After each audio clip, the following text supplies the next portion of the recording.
January 17, 1943. Madrid, Spain. The winter sun hung pale and cold over the Spanish capital, its light filtering weakly through the shutters of a cramped apartment on Calle Villarroel. Inside, a Catalan man sat hunched over a battered typewriter, his fingers trembling slightly as they struck the keys. The metal clack of each letter echoed in the silence like distant gunfire. Juan Pujol García was not a soldier. He carried no weapon, wore no uniform, commanded no troops. Yet in that modest room, surrounded by crumpled papers and half-empty coffee cups, he was waging a war more dangerous than any fought on the beaches of Normandy or in the frozen wastes of Stalingrad. He was creating an empire of ghosts of phantom, a network of spies that existed only in the fevered imagination of Adolf Hitler's intelligence apparatus, and with nothing more than words, maps, and an extraordinary gift for deception.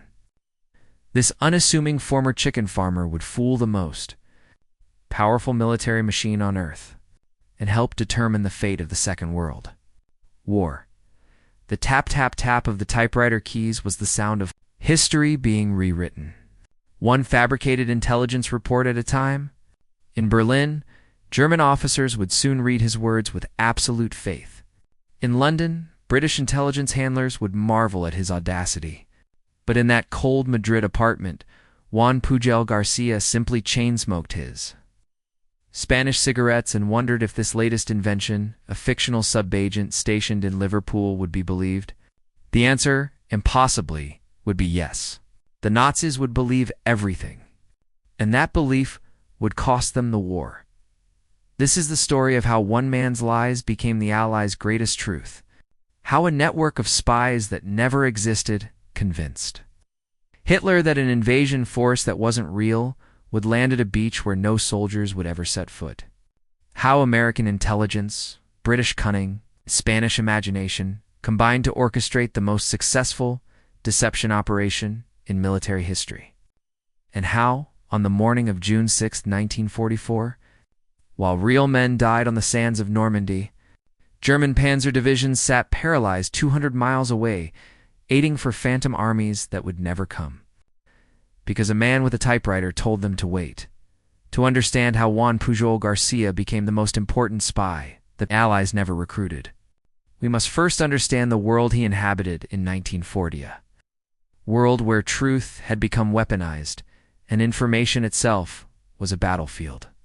The fall of France had shattered European certainties. Britain stood alone, her cities burning under the Luftwaffe's relentless bombing. Across the Atlantic, America watched with growing unease, not yet committed to the war, but sensing the inevitability of its involvement. And in Spain, Francisco Franco's fascist government maintained an uneasy neutrality, officially uncommitted but ideologically sympathetic to the Axis powers. Spain was a nation of shadows, where German agents recruited saboteurs in Madrid cafes, where British diplomats whispered in backroom meetings, where refugees and fortune seekers and true believers all collided in a desperate marketplace of allegiances. Juan Pujol García wanted no part of it. He had survived the Spanish Civil War not through heroism, but through careful cowardice dieting from both sides, hiding, evading, surviving. He had seen enough of ideologies, promises, and war's realities to know that both were built on corpses. He was 28 years old, married, working odd jobs, managing a small hotel, raising chickens, existing. But he possessed something rare in that brutal age, a clarity of moral vision. He hated fascism with a quiet, absolute hatred born not from political theory, but from lived experience. He had watched Franco's forces execute men for the crime of wrong opinions. He had seen what totalitarian certainty looked like when given rifles and permission, and he had decided, in his own peculiar way, to fight back. His plan was absurd. He would offer his services to British intelligence as a spy. He would infiltrate the German intelligence service, gain their trust, and feed them false information. He had no training, no contacts, no credentials, and no reason to believe the British would take him seriously. In early 1941, he approached the British embassy in Madrid. They rejected him. He tried again. Rejected. He traveled to Lisbon and approached the British there. Rejected again. The professionals saw what they expected to see, an eccentric Spaniard with delusions of competence. Probably a German plant, certainly not worth the risk. They sent him away, so Juan Pujol García did something extraordinary. If the British wouldn't hire him as their spy, he would become Germany's spy first stand, then offer his services to Britain with credentials they couldn't ignore. It was madness. It was brilliant. It was the act of a man who understood that sometimes the only way to tell the truth is to become a liar so convincing that your lies reveal deeper truths about those who believe them. In Madrid, German intelligence was hungry for agents in Britain. They were not, it turned out, particularly discriminating. When Juan Pujol García approached them, claiming to be a fascist sympathizer with connections who could travel to England, they barely questioned him. They gave him money questionnaires about British defenses, invisible ink, instructions for communication. They assigned him the codename Alaric, after the Visigoth king who had sacked Rome. He was to establish himself in London, recruit subagents, and send regular intelligence reports. The Germans, intoxicated by their own propaganda about Aryan superiority and Spanish sympathy, never suspected that this enthusiastic recruit had no intention of ever setting foot in England. Instead, Juan Pujol García went to the Lisbon Public Library. He obtained a tourist guide to Britain, a map of England, a railway timetable, and a Portuguese edition of the Blue Guide travel series. He studied British newspapers available in Lisbon. He memorized place names and military installations. And then, from neutral Portugal, he began to send intelligence reports to his German handlers, claiming to have arrived in London and begun recruiting a network of agents. The information was entirely fabricated. His descriptions of British geography were sometimes wildly inaccurate. He placed Southampton near Cornwall, confused Brighton with Bath, described Liverpool through the eyes of someone who had never seen the sea. But he mixed these inventions with real information gleaned from newspapers and BBC broadcasts, gave his reports the breathless urgency of a man living in danger, and included just enough verifiable truth to make the lies plausible. The Germans believed him completely. They sent him more money. They demanded more reports. They began to rely on Alaric's intelligence. And in that remarkable fact lay the seed of Operation Fortitude, though nobody yet knew it. The Germans were revealing something profound about themselves. They wanted to believe. They needed to believe. Their entire system was constructed on the certainty of their own superiority, and that certainty made them vulnerable to a special kind of deception. The deception that confirmed what they already thought they knew. Juan Pujol García understood this instinctively. He was giving the Germans not just false information, but information that flattered their worldview. He portrayed himself as a fascist idealist, disgusted by British weakness and democracy's chaos. He described Britain as disorganized, demoralized, ripe for conquest. And the Germans reading these reports saw their own beliefs reflected back at them with such perfect clarity that they never thought to question the mirror. By late 1942, Juan Pujol García had created an entire fictional intelligence network. There was Agent 1 in London, a KLM airline employee. Agent 2, a disgruntled Swiss businessman in Boodle. Agent 3, a greedy Venezuelan student recruited in Glasgow. Agent 4, a Gibraltarian waiter. Agent 5 in Montreal. Agent 6 in South Africa. None of them existed. All of them sent regular reports, which Juan Pujol García wrote himself in different styles, different perspectives, creating an entire epistolary universe of betrayal and espionage. The Germans codenamed this network Arable. They considered it one of their most valuable intelligence assets in Britain. They had no idea that Arabel's entire personnel consisted of one Catalan man, his wife Araceli helping with the typing. In an increasingly complex web of invented personalities, but the deception was beginning to fray. Juan Pujol García's knowledge of Britain was too obviously second-hand. He made mistakes that would eventually expose him describing a Liverpool dockworker celebrating a Saturday night binge on a Tuesday, claiming rationed goods were freely available, getting weather patterns wildly wrong. He knew he couldn't sustain the fiction much longer from Lisbon, and the British still wouldn't listen to him. He had approached them again, explaining what he was doing, offering to work for them. They had investigated and decided he was probably a German plant running an elaborate game. The perfect irony. The Germans believed his lies about being their agent in Britain, while the British believed the truth about his wanting to help them was itself a lie. What finally changed British minds was evidence. In early 1943, American cryptanalysts at Arlington Hall, working in coordination with British codebreakers at Bletchley Park, were reading decrypted German intelligence communications through the ultra-secret Ultra program. In these intercepts, the Americans and British saw repeated references to a highly valued German agent in Britain, codenamed Alaric, running a network called Arable, sending regular intelligence that the Germans considered reliable, but British counterintelligence MI5 knew for certain that no such network existed on British soil. Every German agent they knew about had been captured, turned, or eliminated. The Arable network was a ghost, and that meant someone, somewhere, was running an unauthorized deception operation against German intelligence. The breakthrough came when MI5 traced the communications back to Lisbon and finally connected them to the persistent Catalan, who had been trying to convince them to hire him. The realization was stunning. This amateur, this untrained chicken farmer, had single-handedly created a fictional spy ring so convincing that Nazi intelligence had built strategic assessments around it. He had been running a double-agent operation without a handler, inventing tradecraft as he went, sustained by nothing but imagination and hatred of fascism.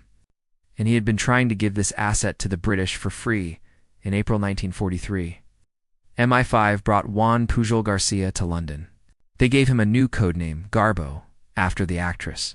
Because he was the best actor in the world, they assigned him a handler, Thomas Harris, a brilliant British intelligence officer who recognized immediately what they had stumbled upon.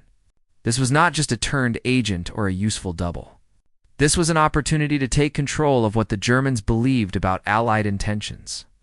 If the Nazis trusted Garbo's network so completely, then Garbo could be used to deceive them about something far larger than troop movements or convoy schedules.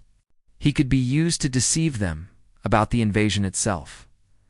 American intelligence agencies, particularly the Office of Strategic Services, the OSS, America's wartime spy service and predecessor to the CIA, immediately grasped the implications.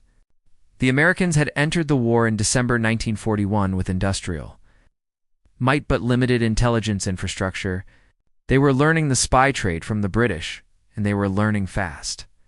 The relationship between British MI5 and American OSS was growing into one of the war's most effective partnerships, a sharing of resources, techniques, and objectives that would reshape intelligence cooperation for generations. The Americans contributed technological capabilities, resources, and a pragmatic approach to deception operations. The British contributed centuries of espionage experience and a deep understanding of German psychology, and together, they built around Juan Pujol García the most elaborate deception operation ever attempted. The typewriter that had clicked in a Madrid apartment now clicked in a safe house in North London. But the rhythm had changed. Where Juan Pujol García had once improvised desperately, hoping to be believed, he now worked within a vast machinery of planned deception. Teams of intelligence officers crafted his messages, coordinating every detail with actual Allied military operations. They fed him real information that would arrive too late to be useful, mixed with false information designed to misdirect. They created elaborate backstories for his fictional agents, gave them families and motivations and quirks of personality. They staged events to confirm his network's reliability once. They even faked the death of one of his non-existent subagents, complete with a forged death certificate and obituary in a local newspaper, just to prove to the Germans that the network was real enough to suffer casualties. What the Germans never understood, what their rigid, hierarchical mindset could not comprehend, was that they were being defeated not by superior force, but by superior imagination. American abundance played a crucial role in this. The United States had entered the war with an industrial base that dwarfed Germany's. By 1943, American factories were producing aircraft, tanks, and ships at rates that seemed impossible to Axis planners. German intelligence desperately sought to track this production, to understand where the blow would fall. And Garbo's network fed them data mountains of data, all carefully calibrated to create a false picture of Allied strength and intentions. The Americans, with their talent for mass production and organization, helped create fictional order of battle documents for non-existent divisions. They manufactured false radio traffic. They deployed inflatable tanks and plywood aircraft at Phantom Army bases.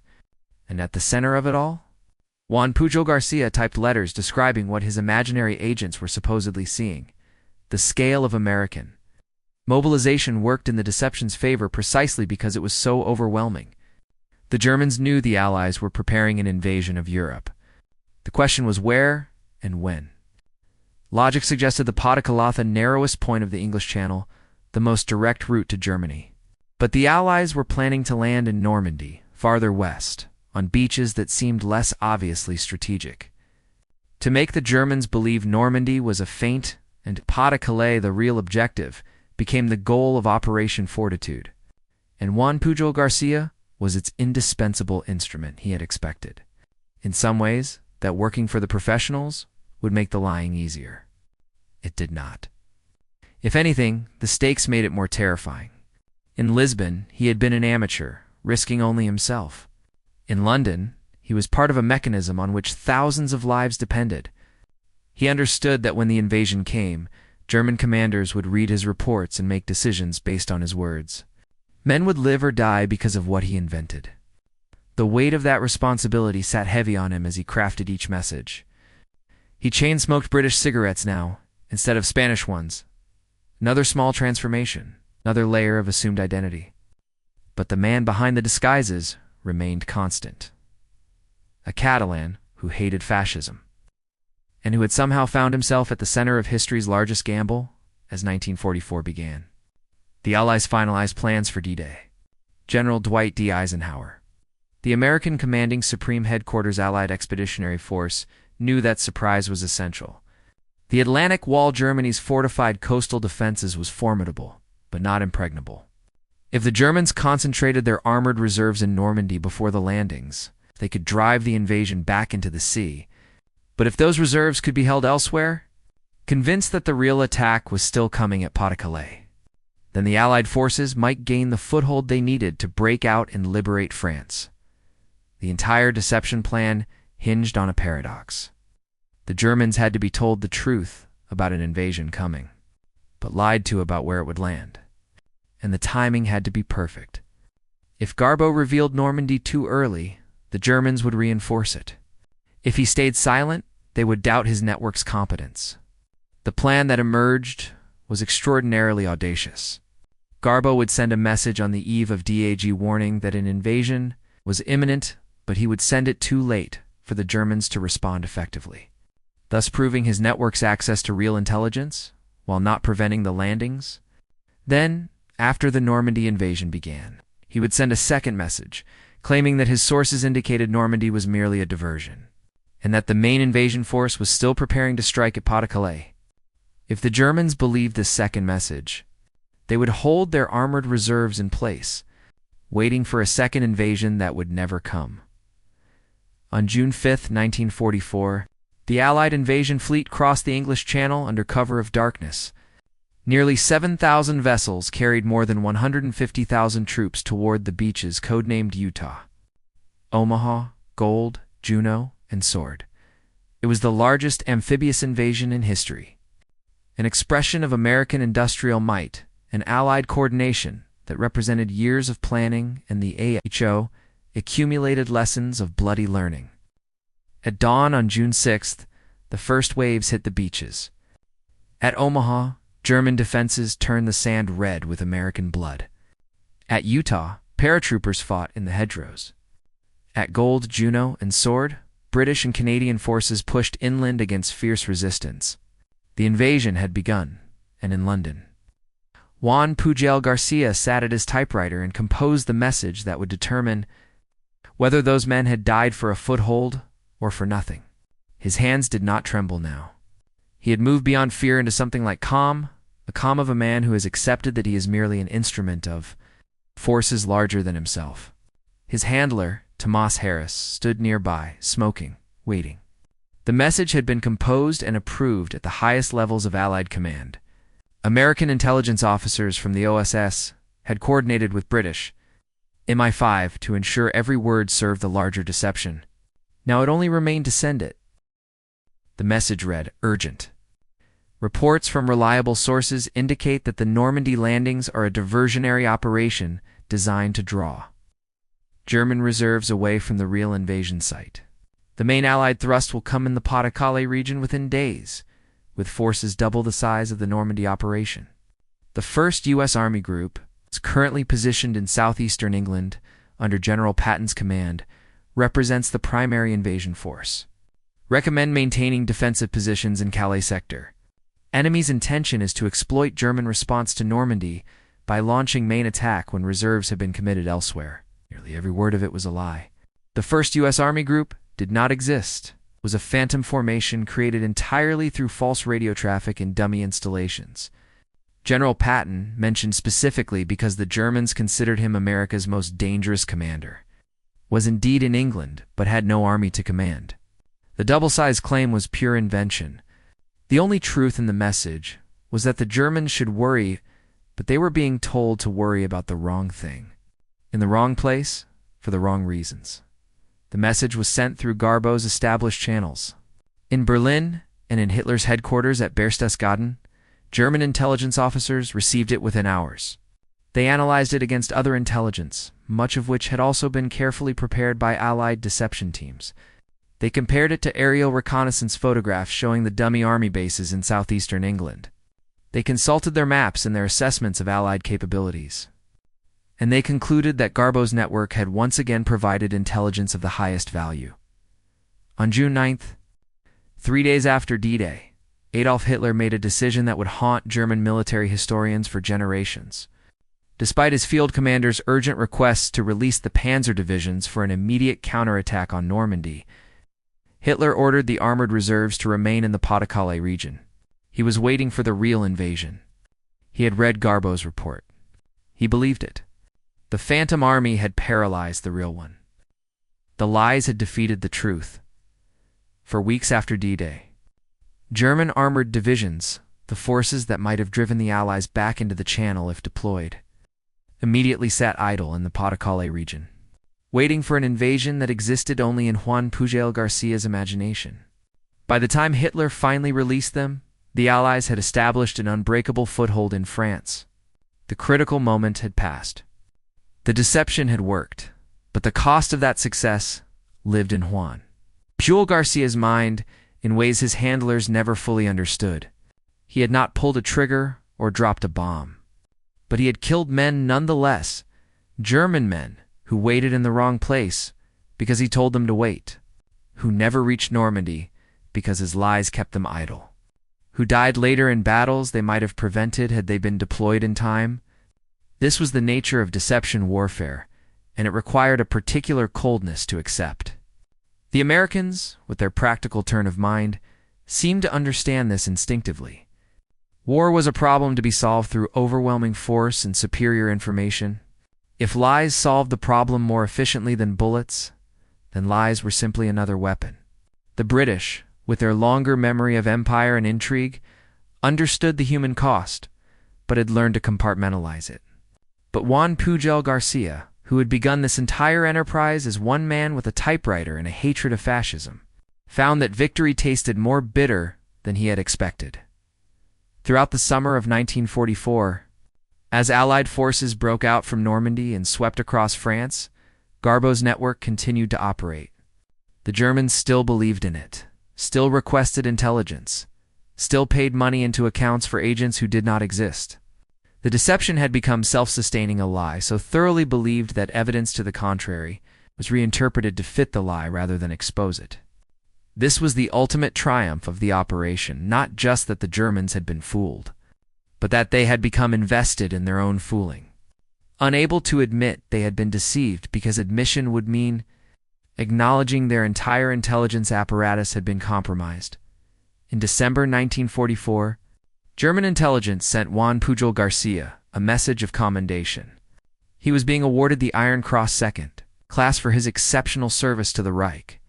It was signed by the head of German military intelligence, a medal for fictional espionage, awarded to a man who was simultaneously being recommended by the British for an MBE, member of the Order of the British Empire, for his actual work deceiving the same Germans who were honoring him. He would become the only person in history to receive decorations from both sides in the same war. The Iron Cross arrived through neutral channels. Juan Pujol García held it in his hand one evening in the London safe house, this piece of metal stamped with a swastika, and felt nothing but a profound weariness. He had won, and winning felt like nothing at all.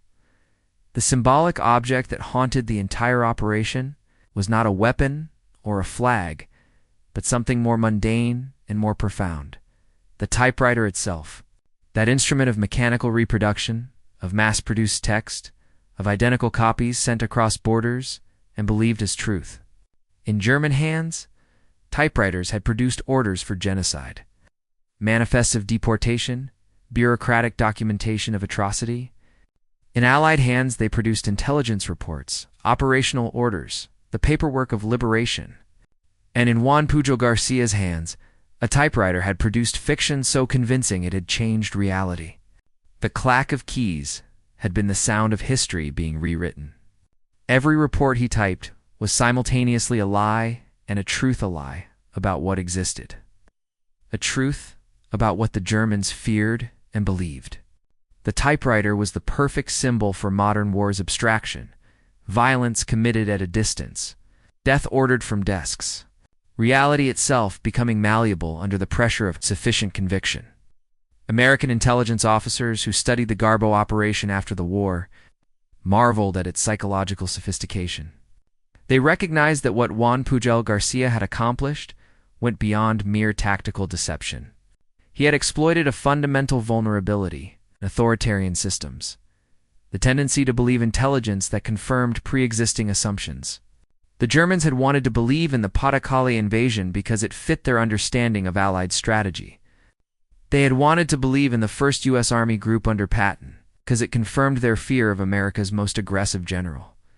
And they had wanted to believe in Garbo's network because it represented the kind of Aryan fascists they thought would naturally sympathize with their cause. Every prejudice, every assumption, every article of faith in Nazi ideology had been weaponized against them.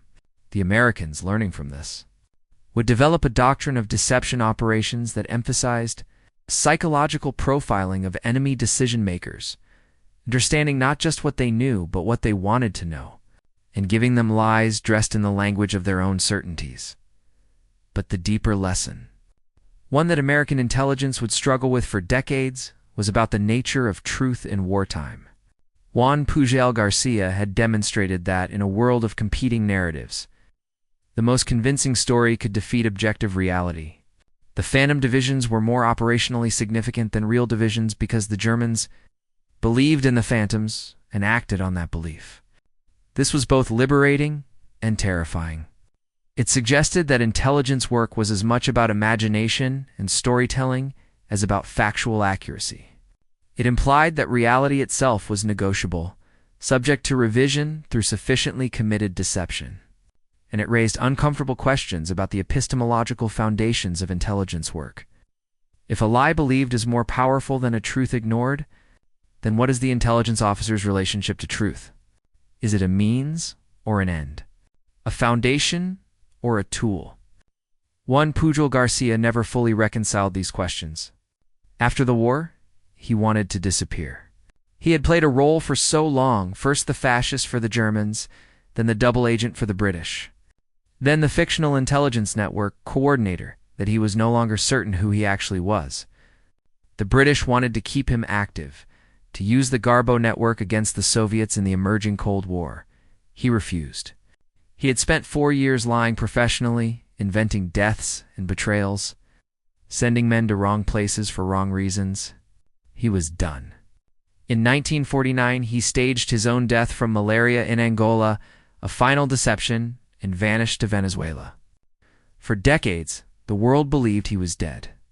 He worked as a language teacher, ran a gift shop, lived quietly. Only in 1984, when a persistent researcher tracked him down? Did the world learn that Garbo had survived his own obituary?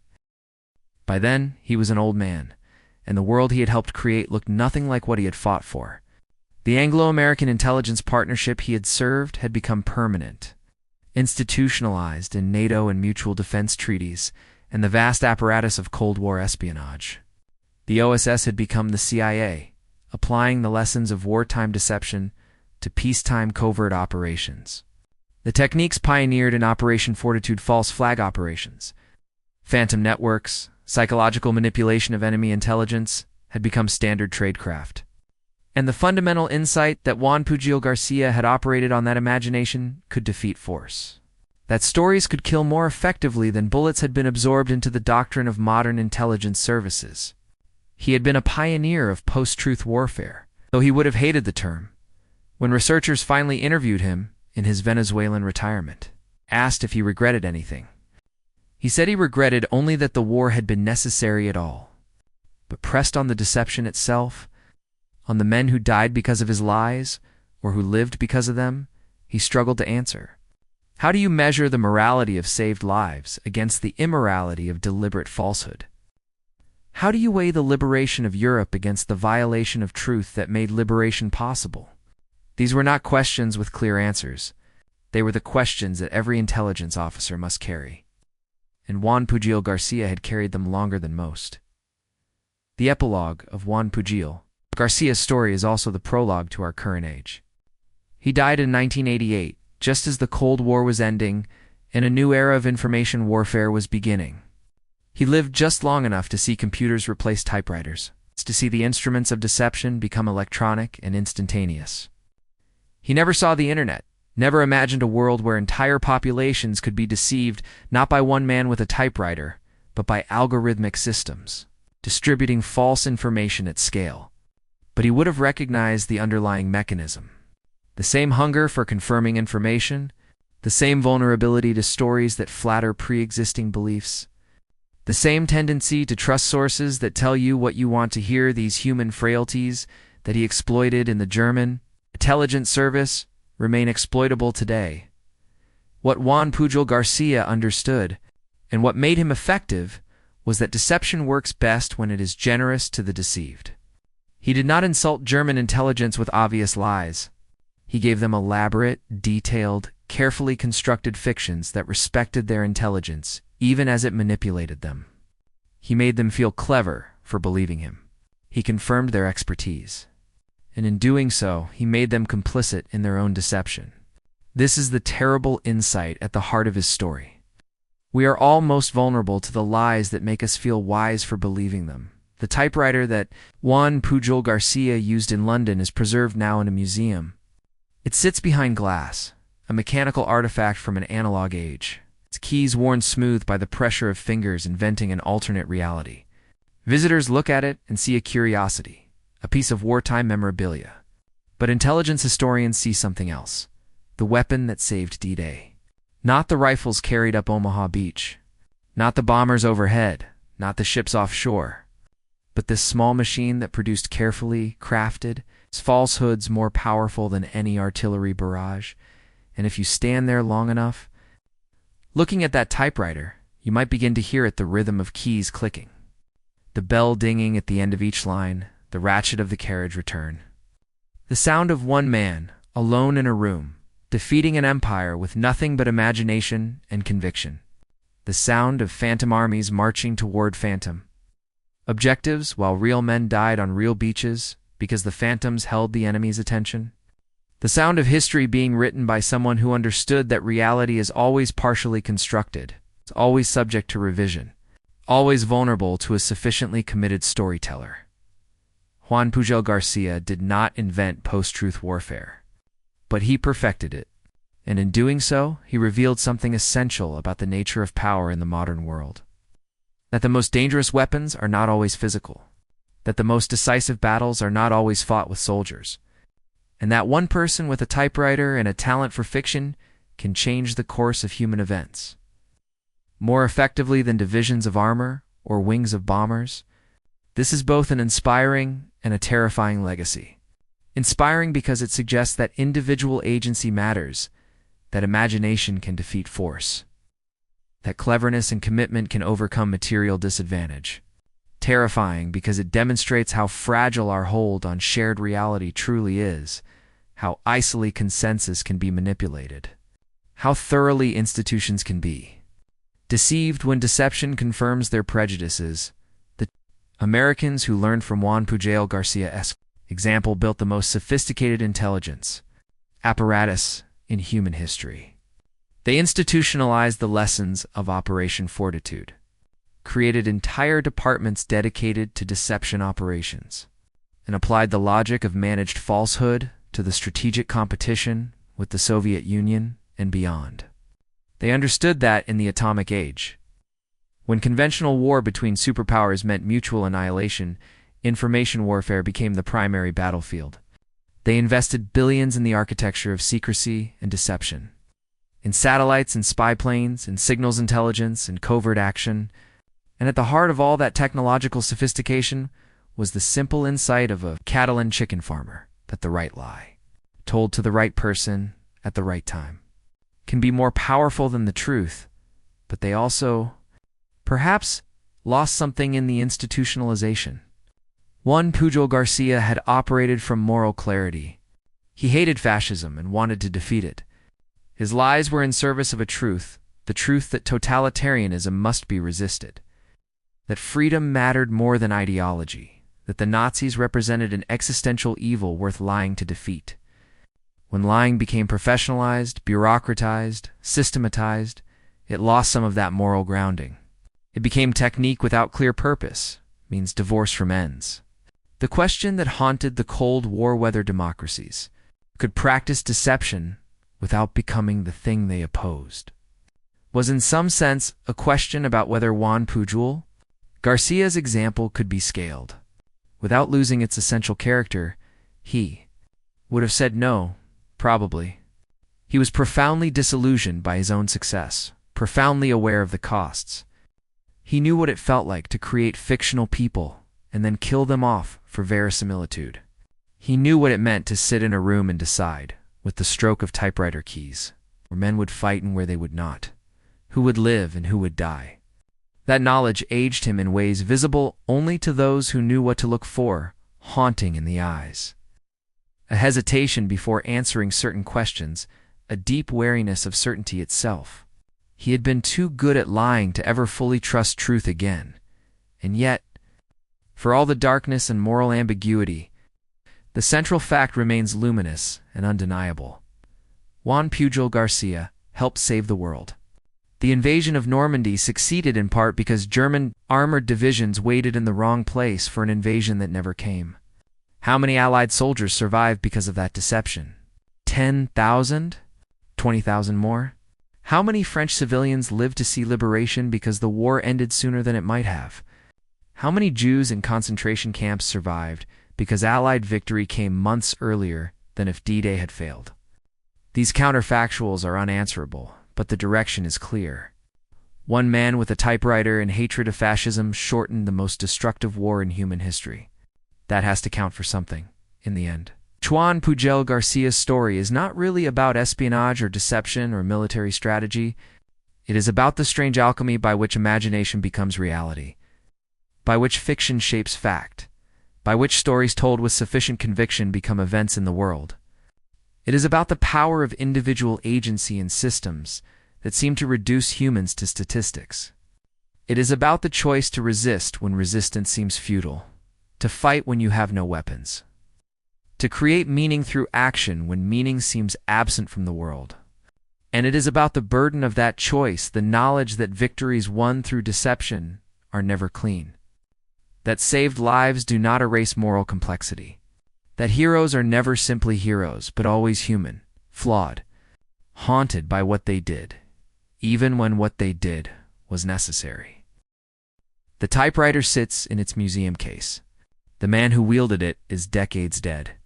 The war he helped win recedes further into history with each passing year.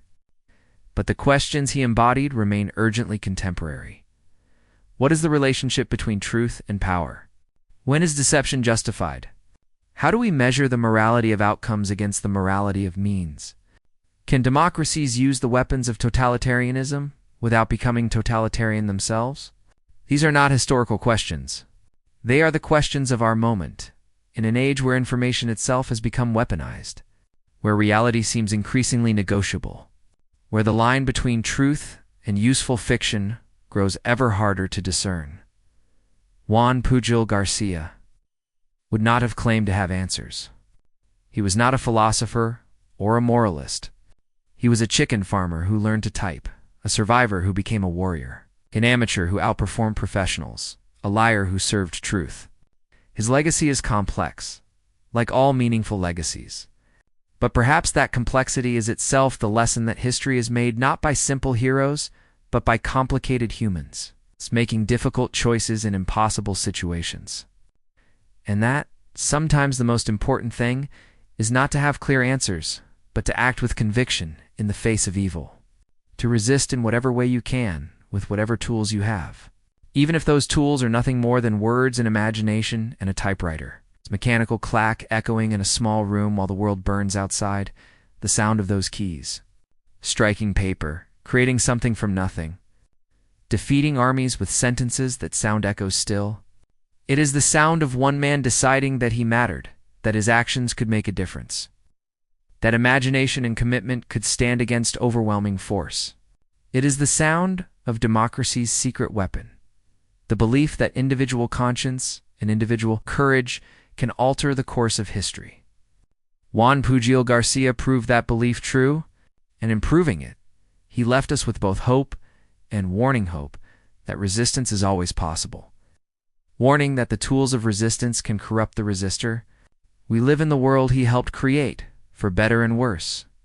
The least we can do is remember his story honestly, in all its complexity, as an act of faith that one person, armed with nothing but determination and a typewriter, can defeat an empire and change the world.